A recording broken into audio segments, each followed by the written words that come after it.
Hej, jestem Maciejem opowiadającym o Data Loss Prevention. Backup konfiguracji TrueNAS, bo poza kopią samych danych musimy też mieć kopię konfiguracji TrueNAS. Pamiętajmy, że nawet jeśli mamy dyski z danymi, a stracimy dysk systemowy, to w najlepszym wypadku czeka nas sporo konfiguracji, a w najgorszym może się okazać, że stracimy na przykład klucze szyfrujące dane na naszych dyskach.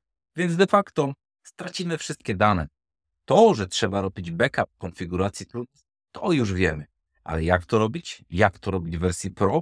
No i w dodatku automatycznie jest kilka sposobów. Zapraszam na cały materiał.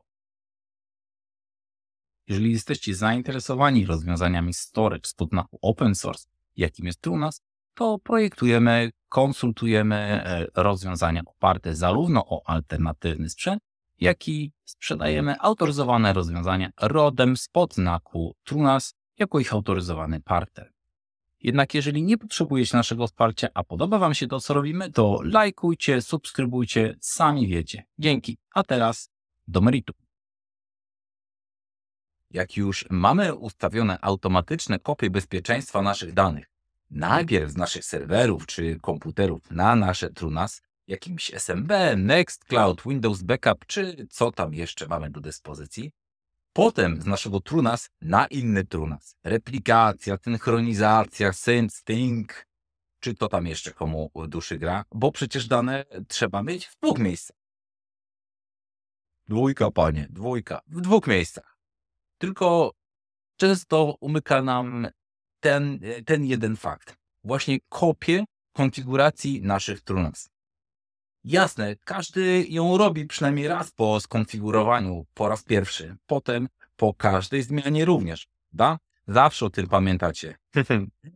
No to zazdroszczę. Uważam, że źródło największej ilości problemów na ogół jest między fotelem a klawiaturą. Więc nie zawsze pamiętam o tworzeniu backupu konfiguracji po każdej zmianie. O tym właśnie będzie ten materiał. Jak ustawić automatyczny backup konfiguracji. Najpierw bardzo krótko opowiem, co to jest API i do czego nam się przyda. Potem pokażę, jak wykonać manualnie backup konfiguracji. To zakładam każdy już z Was umie.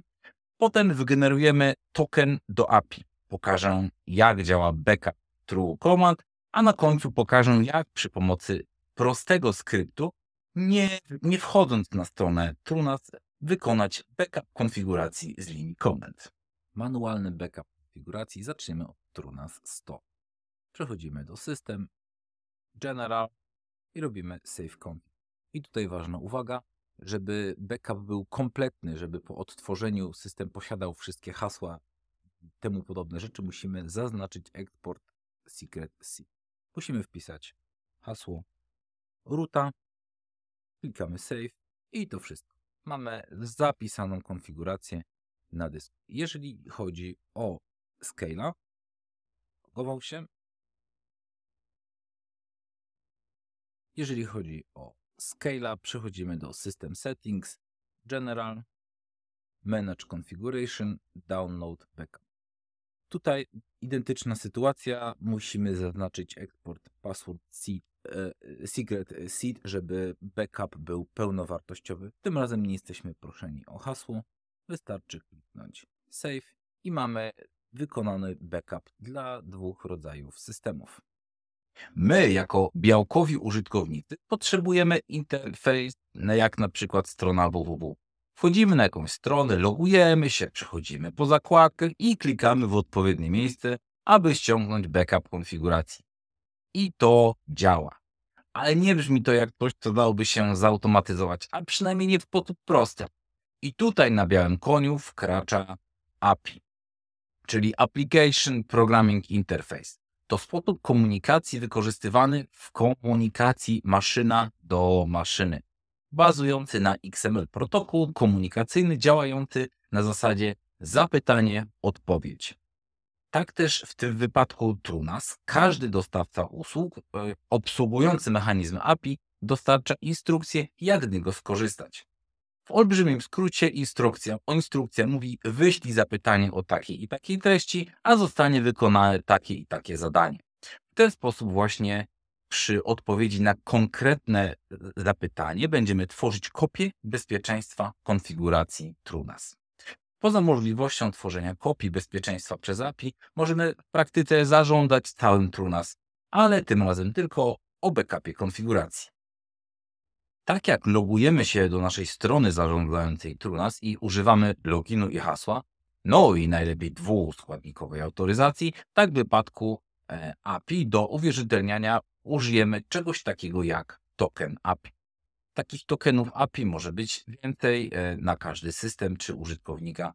Każdy powinien mieć własny token, żeby w razie potrzeby dało się taki token anulować bądź zrestartować. Żeby wygenerować token API, zaczniemy od TrueNAS Core. Przechodzimy do trybika API Keys. Jak widzimy, mamy tutaj już jeden klucz, który jest wykorzystywany przez TrueCommanda. Klikamy Add, robimy nazwę tego klucza. Ona nie ma żadnego znaczenia. Ta nazwa jest tylko po to, żebyśmy my byli w stanie ten klucz później rozpoznać, zmienić, czy też edytować. No, za szybko. Jeszcze raz. Add. OK. Wygenerował się klucz. Domyślnie tutaj jest przycisk Copy to Clipboard. Wrzucimy go sobie do pliku tekstowego, żeby nie zapomnieć i mamy Close. I od tego momentu możemy go albo usunąć, albo edytować. Ale edycja oznacza wyłącznie zmianę nazwy lub reset. Nie za bardzo jest możliwość podejrzenia w tym momencie, w tym miejscu klucza. Jeżeli chodzi o Scale, jest to w bardzo podobnym miejscu, z tym, że nie trybik, a klikamy w ludzika, API Keys, klikamy Dodaj,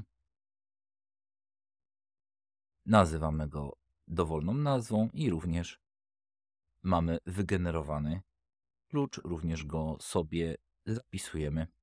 To tyle. Jednym z lepszych pomysłów nie tylko na tworzenie backupów konfiguracji, ale ogólnie na zarządzanie TrueNAS jest TrueCommand. Zwłaszcza jeżeli mamy więcej instalacji TrueNAS. Dla zainteresowanych szczegółami polecam materiał TrueNAS, wszystkie TrueNAS w jednym miejscu, który już wcześniej popełniłem. Mamy przygotowaną instancję TrueCommanda lokalnie hostowaną, na której już mamy skonfigurowanego TrueNAS Core. Dla przypomnienia dodamy sobie teraz Scale'a. IP adres, port nie ruszamy, to jest port HTTPS, nickname. Tutaj ważna sprawa, to może być mylące, to nie jest użytkownik, to nie jest root, to jest admin, to jest tylko nasza nazwa, która będzie się tutaj wyświetlała. Nazwiemy to TrueNAS Scale VM i podajemy nasze API, nasz API key lub hasło roota, nie ma to znaczenia, oba powinny zadziałać. Klikamy Dodaj i pojawia nam się instancja TrueNASa. Teraz tak, jesteśmy tutaj po backupy. Gdzie są backupy? Backupy są tutaj. Klikamy 3 kropeczki, config backup i możemy albo create new backup, kliknąć, albo możemy go ściągnąć, albo możemy go usunąć, albo możemy przywrócić TrueNASa do jakiejś wersji. W wypadku Scale'a mamy to samo, config backup i mamy ostatnio wygenerowany backup. Jeszcze warto wiedzieć, w którym miejscu możemy zmienić ilość przechowywanych backupów. Klikamy w trybik, administracja, klikamy konfigur i tutaj mamy, ona domyślnie jest mniejsza, jest zmieniona przeze mnie, liczba dni, jaki będziemy trzymali konfigurację. Tutaj wartości dowolna, nie wiem czy 3600 to jest akurat najlepszy pomysł, ale taki wkliknąłem. OK, TrueCommand to fajne rozwiązanie, jeśli jednak macie u siebie nie tylko TrueNASy, ale również routery, firewall, serwery czy inne urządzenia i nie przekonuje Was fakt utrzymywania dedykowanego superwizora dla każdego poszczególnego rodzaju urządzeń. Dodatkowo jesteście zdecydowani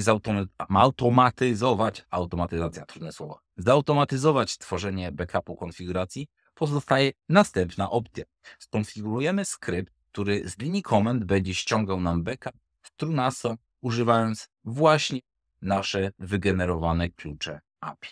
Zróbmy więc nasz skrypt, który będzie wykorzystywał API do backupu Trunasa. Wchodzimy do pliku. Plik wygląda w ten sposób. Zawartość pliku będzie w artykule na stronie internetowej podlinkowana. Omawiając krótko, pierwsza linijka informuje, że jest to skrypt bashowy.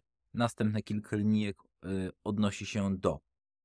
Tutaj definiujemy katalog, w którym będziemy przechowywali backupy. W tym wypadku jest to katalog, jakżeż oryginalnie backups.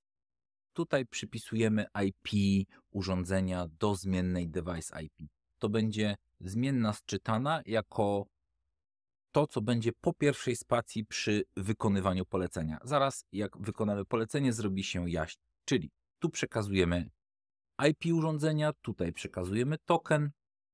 Dalej jest tworzony backup, folder z backupami, jeżeli nie istnieje. W następnej linijce tworzymy timestamp. Chodzi o to, żeby data, w której został backup wykonany, była odzwierciedlona w nazwie pliku. Tutaj stworzymy nazwę pliku i możemy sobie spojrzeć. Folder backupujący, device IP i timestamp. Tak będzie wyglądał plik z zawartością backupu. Dalej mamy informacje o stworzeniu backupu, ale tak naprawdę jest to tylko informacja, nic tu się nie dzieje. To, co naprawdę nas interesuje, to jest polecenie curl. Ono przy pomocy właśnie API odwoła się do naszego Trunasa i ściągnie backup. Co tu jest ważne? Ważne jest, że odwołujemy się do urządzenia z konkretnym adresem IP, które jest przekazane z ścieżki poleceń. Za chwilkę to się, jak wspomniałem, zrobi jaśniej i to samo API token również jest tutaj przekazywane, a całość jest wyrzucana do nazwy, do pliku o stworzonej nazwie. Dosyć prosto, może wyglądać dziwnie, ale tak naprawdę jest dosyć prosto. Tak naprawdę jeden z tych elementów tutaj sprawia, że nie zwracamy uwagi na certyfikaty. No to należy się zastanowić do testowego rozwiązania, to nie ma sensu, natomiast do produkcyjnego, czy powinniśmy zwracać uwagę na certyfikaty, to już każdy z Was powinien sobie odpowiedzieć. Sprawdźmy, jak coś takiego działa.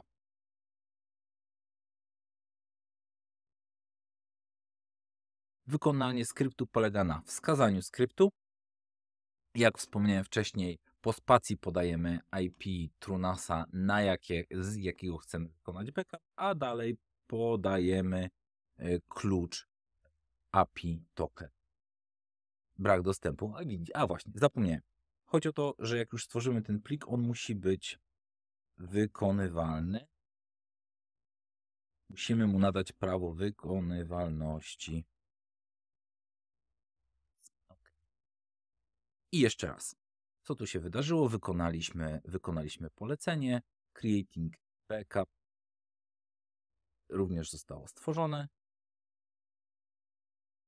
Dla drugiego urządzenia zrobimy dokładnie to samo. Mamy informację, że w jednym wypadku ściągnęło się 700 kg, w drugim mega 200. Sprawdźmy, co tu się wydarzyło. Powstał katalog o nazwie backups, stworzył się, a do środka katalogu zostały wrzucona zawartość backupu jednego i drugiego urządzenia wraz z datą. Jeżeli wykonamy to jeszcze raz,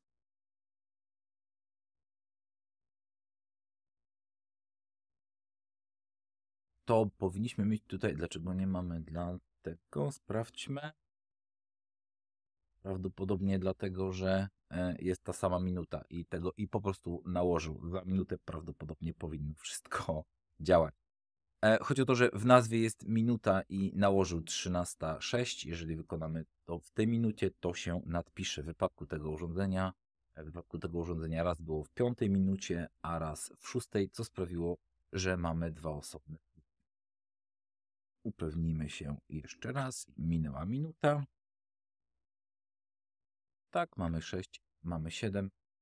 W ten sposób wykorzystujemy ten skrypt do tworzenia backupu z konkretną datą. Należy wspomnieć o możliwościach automatyzacji. True Command w zasadzie mamy rozwiązaną. W przypadku powyższego skryptu trzeba się już jednak nieco bardziej wysilić.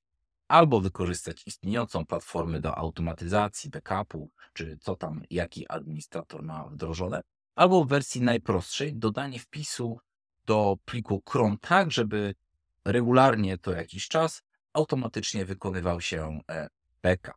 Dokładna informacja o takim wpisie do crona będzie w pełnym artykule. Żeby zautomatyzować nasz proces backupu, musimy zmusić naszego crona do wykonywania regularnych kopii konfiguracji naszego TrueNAS. Żeby to zrobić na systemach typu Debian czy Ubuntu, wykonamy polecenie, które stworzy nam plik backup. Sudo mcedit etc crond backup to stworzy nam plik, który będzie wykonywał backup konfiguracji. Kleimy tutaj całość komendy. Zwróćcie proszę uwagę, co tutaj się, jaka jest składnia. Składnia to jest minuta, o której się będzie wykonywać skrypt, godzina, dzień tygodnia, dzień miesiąca, dzień tygodnia. Interpretować to należy tak. O godzinie 00, czyli o północy każdego dnia miesiąca, każdego miesiąca i o każdym dniu tygodnia będzie się wywoływał ten skrypt. User należy to podmienić na użytkownika, na którego prawach ma się wykonywać dany skrypt, czy to będzie twój użytkownik, czy root, czy jakikolwiek inny. Trzeba tutaj podstawić właściwy. Dalej trzeba podstawić ścieżkę do naszego pliku backup.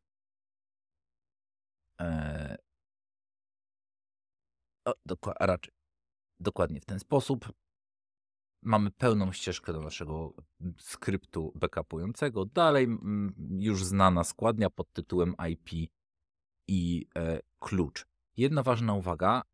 W ten sposób wykonane polecenie będzie się wykonywało w katalogu domowym użytkownika. User czy jakąkolwiek nazwę tutaj uzupełnicie. Zwróćcie proszę uwagę, że backupy wylądują w takim wypadku w katalogu domowym użytkownika, który tutaj będzie skonfigurowany. Tak stworzony plik powinien sprawić, jeżeli poprawnie go uzupełnicie, że o wskazanych godzinach będzie się automatycznie wykonywał backup. Jeżeli chcecie tego zrobić więcej urządzeń, to po prostu tworzymy tyle linijek, ile mamy urządzeń i dla każdego o danej porze będzie wykonywany automatyczny backup konfiguracji. Słowem podsumowania, backup konfiguracji to też ważne dane, które nie mogą być w jednym miejscu, więc tworzymy ich backup. Jesteśmy leniwi i świadomi swoich ułomności, więc tworzymy automaty do tworzenia tych właśnie kopii bezpieczeństwa. No i pamiętajcie, żeby tych kopii nie trzymać na tym TrueNAS, co to nie będziecie do niego mieli dostępu, jak nie będziecie mieli tej właśnie konfiguracji. Dzięki, że zostaliście do końca. Mam nadzieję, że się podobało. Jeżeli jesteście zainteresowani współpracą, kliknijcie zakładkę kontakt na eonea.pl. Jeżeli nie potrzebujecie naszej pomocy, a podoba Wam się to, co robimy, będziemy wdzięczni za wsparcie w postaci lajków, łapek, subskrypcji. Jeszcze raz dzięki. Hej!